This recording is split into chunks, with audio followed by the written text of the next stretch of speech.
Hello, everyone. It looks like the back of my head is glowing. Hello. No, that's maybe not how I should start it. Creature Commandos is a show that I was very much anticipating to watch. If you know me, you might know that I'm a fan of James Gunn. I also just really love weird monster stories. But what did I think of it? That's the real question.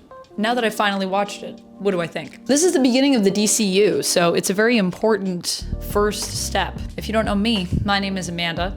You might know me as Vamp. If you're wondering what's up with where I am actually in the UK right now. And so I am not at home, so I'm not at my home setup, but I am sort of filming on location right now for this video as I'm traveling.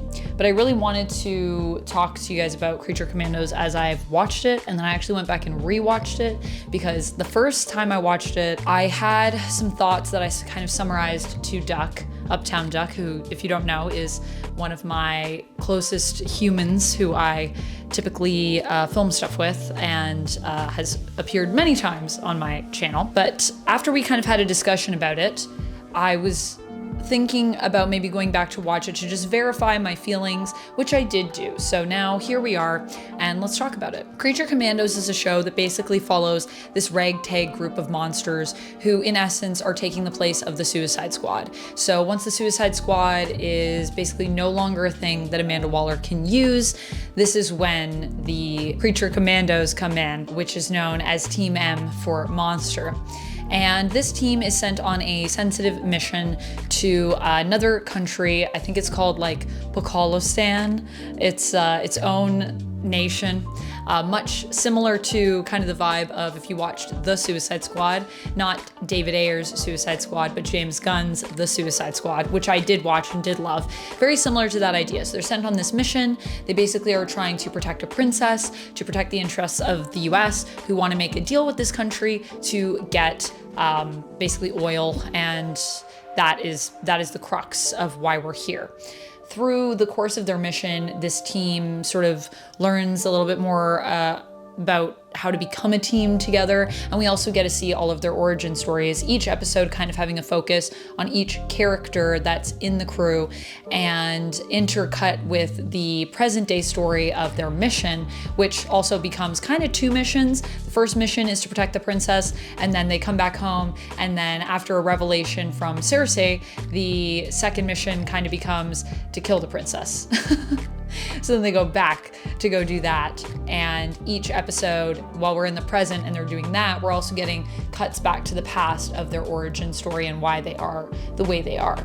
So I felt like all of the way that the storytelling was done and the pacing in the story was very, very well done.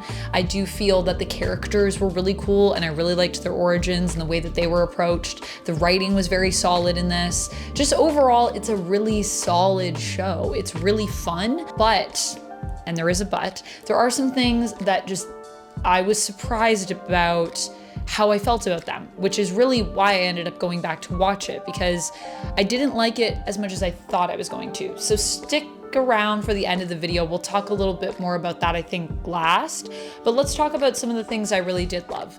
So when it comes to the characters, I really loved their origin stories for the most part. I felt that it was really cool the way that they approached each story individually. The Bride was one I really loved. I really loved what they did with Nina as well, and how we kind of saved, I feel like, the best for last with her story. It was really, really, really heartbreaking. I really felt bad for her, and I really loved her character in the show. And of course, spoilers, I probably should have said a spoiler warning at the beginning of this video, but spoilers ahead majorly for this next bit. I really was sad that she was the character that we lost at the end of the show, because she was one of my favorites. I also felt that G.I. Robot, I wish, had been in more of it, because I really liked G.I. I thought he was just such a fun character, and he had such a heart-wrenching story. All he wants to do is kill Nazis. I don't know if I can say that on YouTube. Censor me if I can't say that, I guess. But I just thought that whole story was really, really heart-wrenching. And the fact that he kind of gets nerfed early on made me a bit disappointed because he was one of the characters I was the most excited to see. I think it's interesting that they also changed the bride's design in this, but I think something that is interesting is that we've actually changed the look of some of these characters to make it so that when we bring them onto the screen, they're more doable. So the bride in the comics has, I think, 4 arms, and in this she has 2 arms. And I think it's because we're actually going to maybe see Indara playing the character on screen. I think the cool thing about the DCU and this being kind of one of our initial projects, I think this is the first project in James Gunn's DCU. I mean, it's interesting because the Suicide Squad, you would think would kind of be a part of it, and it's referenced a lot in this, but I've also heard that it's not all entirely as we saw it in that story, and that while it will be referenced and certain points of it are confirmed, there might be some changes that are made from the version that we got. So that's kind of like one account of it, but it might not be the truest account, you know what I mean? So that should be interesting to see where we go with that. But I do think Creature Commandos is really going to be integrated into the new DCU, which means that it could be cool because you could get a mix of animation with sort of live action and even see some of these animated characters really jump off the screen.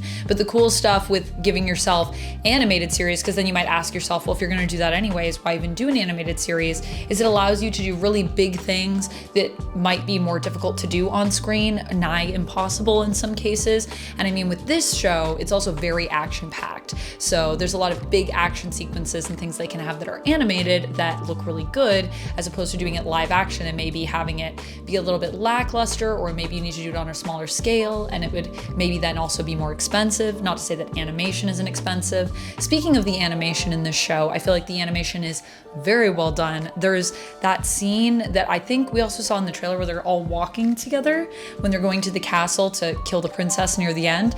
And I know this is like a very simple scene, but I just thought that scene was actually so well done and well animated. Just even them all walking together, it feels very real. It really grounds you in the story. So when it comes to some of the things that I didn't like about this, let's talk about that. So really, I mean, this is only the first season, and I think it's important to remember that this is kind of an intro to our characters. So this mission, I don't think you want it to be too complex, because if you make it that, it becomes the whole focus of the story and makes it really hard for you to intercut between the present and the past, the origins of these characters in each episode. So my issue really was just with the story. I felt like the story felt very similar to what we got in the Suicide Squad. It also reminded me a little bit of Peacemaker, which is also referenced in this. And I do think with that it makes sense that it would remind me of them. So they're also all James Gunn, and they're kind of in a similar vein of James Gunn. I think Superman is really going to be our test to see what other avenues James Gunn can open us up to. And I'm really excited for it because I do think James Gunn is going to surprise all of us with it in a beautiful way. I just feel like he has such a passion for these characters that I do have confidence in him sort of being the lead on the DCU and orchestrating a lot of it. So we'll see when we get there.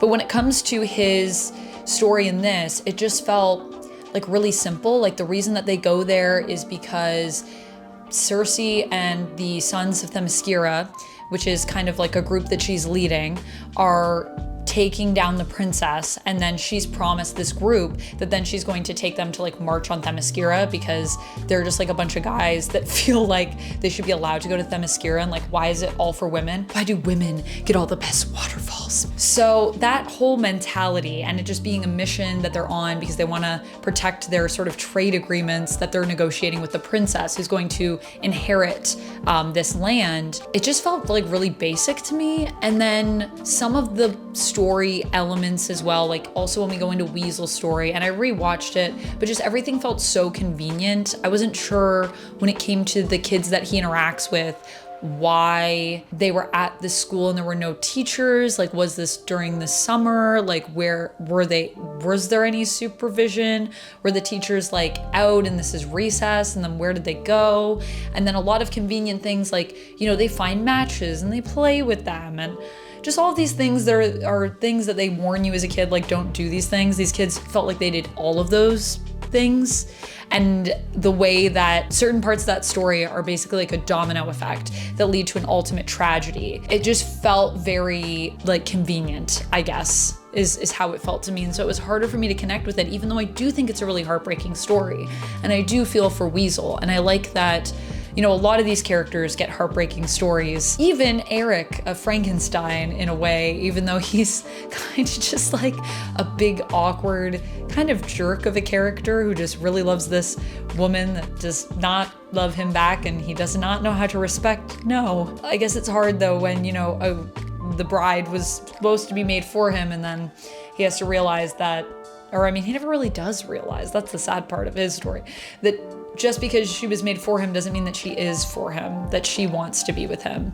And that just like he has his own mind and his own wants and desires, so does she in life. So that whole, you know, stalker element of that story I also just felt was like, I don't know, a little weird. So there's just little things in it that I felt this story itself was kind of lackluster, and it made it hard for me at times to emotionally connect with some of these characters that I really felt I would connect with. Ooh, another character I just want to mention quickly. I also just wanted to mention, speaking of the connection to the DCU, I think Frank Grillo is actually supposed to appear in Superman. So that'll be interesting to see how he's used. And then, you know, I'm assuming he's going to be Rick Flag Sr., which I also really liked Rick Flag's character in this. Rick Flag Sr., obviously not Jr., rest in peace, dies in the Suicide Squad. Sorry if that's a spoiler if you guys haven't seen it. If you haven't seen the Suicide Squad, do yourself a favor, go watch it. I feel like not enough people have watched it, and it's so, so good. When it comes to Dr. Phosphorus, though, he was another character I really loved in this. I really loved what they did with his origin and kind of the mashup of him on his rise to becoming this crime lord, and these flashbacks to the life that he lost. And how at the end, he doesn't end up doing anything to that family or that little girl. He just gets to have like a moment where he gets to be seen as a person by this little girl. It was so heartwarming. Anyways, I'm clearly losing light. I'm turning very blue. So I'm going to pretty much end this here, but those are my overall thoughts on it. And overall, I would still give it a 4 out of 5, but I was just surprised because a lot of people were talking this up like a lot. So I was hoping it was gonna be a 5 out of 5 for me, but I don't know, guys, I just didn't connect with it as much emotionally as I would have liked to, but I can still appreciate all of the stuff it did give us and how good and strong I feel like it actually is in general as a piece. And I understand why a lot of people really love it. I think for me, it's also just because I do really love like Peacemaker, and I already watched all of that, and The Suicide Squad was a film I really loved, and it just felt a little too samey to that for me to really connect with it. So yeah, I mean, I really connected with the Suicide Squad and Starro. So yeah. Anyways, I'll go. I'm very blue now. I'm the bluest I've ever been. I'll see you later. I'll see you later, everybody. Thank you so much for watching, and I hope you enjoyed this video. And let me know your thoughts on Creature Commandos Season 1 down in the comments below. I want to hear about what you connected with, what you didn't connect with, how you feel about it, and how you feel about sort of the beginnings of the DCU. And if you like when I talk about stuff like this, obviously I talk about lots of cool superhero stuff on the channel, so you can hear more of that somewhere on the screen. Click the thing and you can watch. I'll see you next time. Until then, stay nerdy. Bye!